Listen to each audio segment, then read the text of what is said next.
Kamusta? Ako si Ari. Kung sasabihin ko sa inyo na may isang grupo ng mga tao na nagtatago sa mga gubat sa hilagang silangan ng India na sa loob ng libu-libong taon ay umaawit ng mga kanta tungkol sa isang lungsod na hindi pa nila nakita. Mga kantang tungkol sa Jerusalem at sa Ilog Jordan na hindi natawid ng kanilang mga lolo't lola.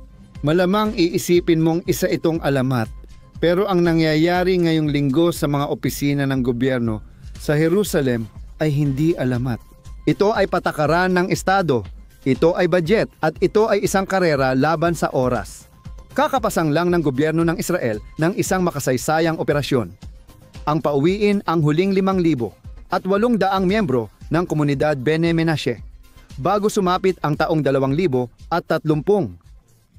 Pakinggan ninyo ako dahil ang kwentong ito ay hindi lang ukol sa migrasyon, kundi sa kung paano nabuo ang isang pagkakakilanlan. 2,700 taon ng pagkatapon, walang internet, libro o rabay. Ngayon, bubuuin natin ang palaisipan na ito at aalamin kung bakit milyon-milyon ang ginagastos ng Israel ngayon. Ano ba talaga ang nangyayari sa India na nagtutulak sa pagsagip na ito? At ang pinakamahalaga, ang mga ebidensya. Paano natin malalaman na hindi sila mga antropologong nagpatahimik sa mga rabino? Ang sagot ay nasa mga detalye na nakalimutan ng kasaysayan pero naalala nila. Diretso na tayo sa punto. Simulan natin sa kung ano ang kakapirma lang. Ang gabinete ng Israel, kasama si punong ministro Netanyahu at ang ministro ng Aliyah ng Migrasyon, Ophir Sofer, ay nagbigay ng pahintulot sa isang planong hindi pa nangyayari noon.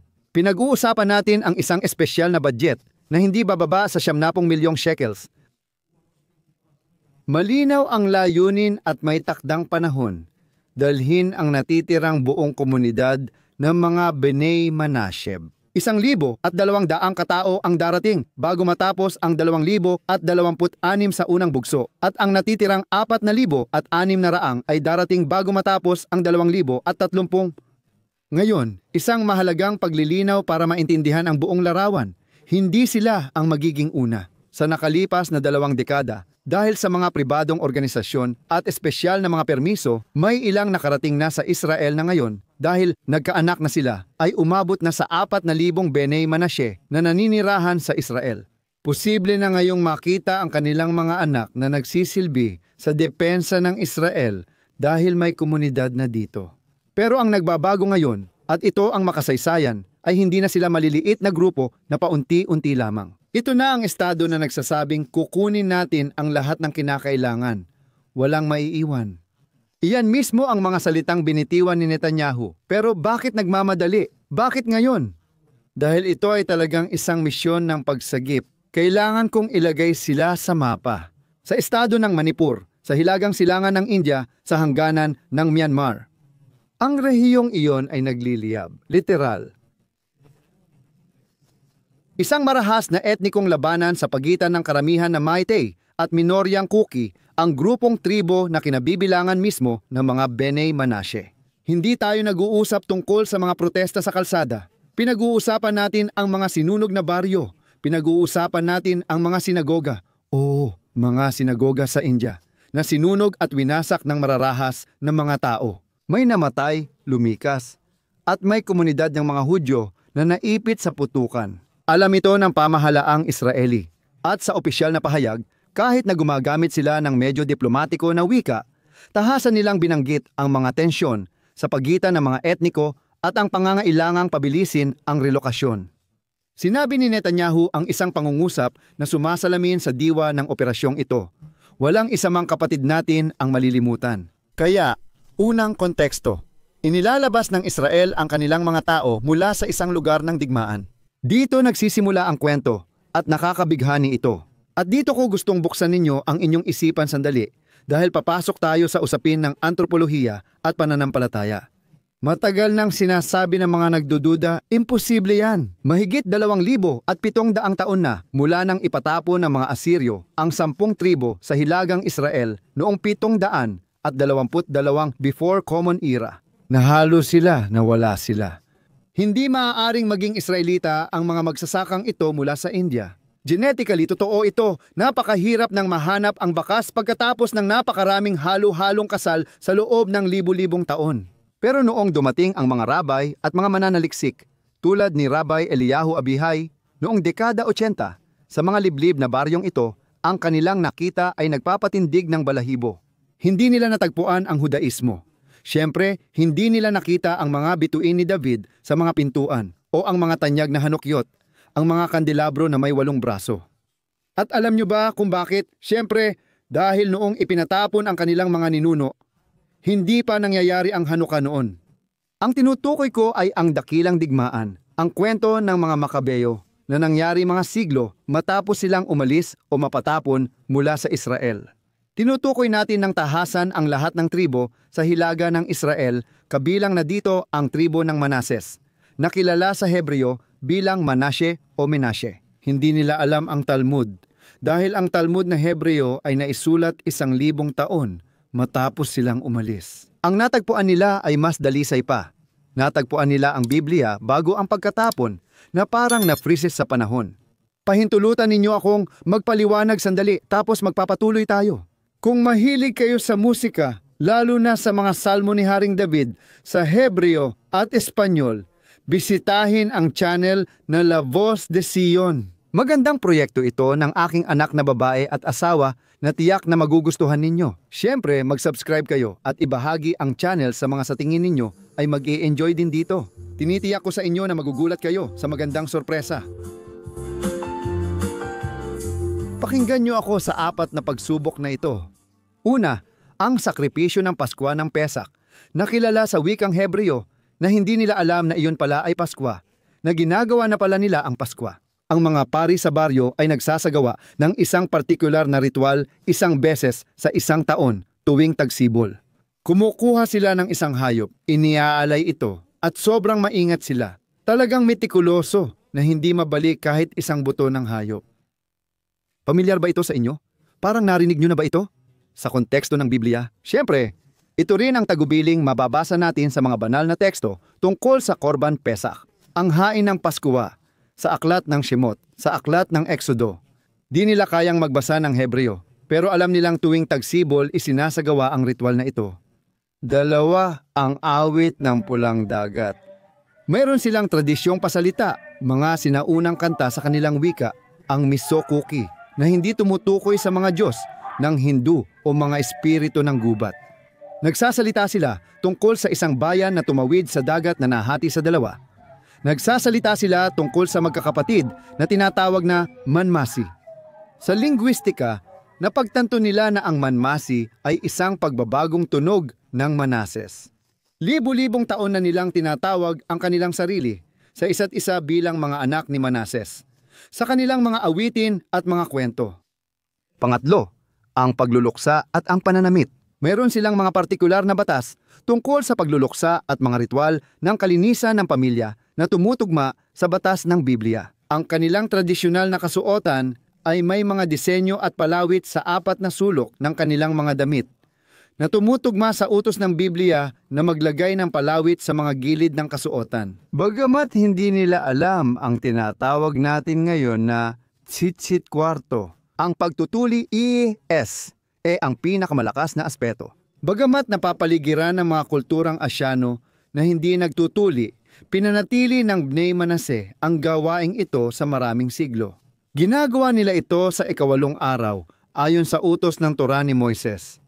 Kahit delikado at di maintindihan kung bakit, ginagawa pa rin nila dahil iyon din ang ginawa ng mga magulang ng ating mga magulang.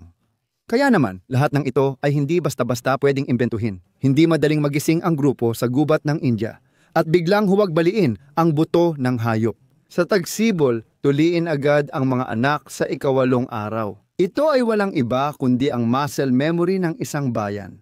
Kaya noong 2005, ang dakilang Sephardic rabbi ng Israel, si Shlomo Amar, ay gumawa ng isang makasaysayang bagay.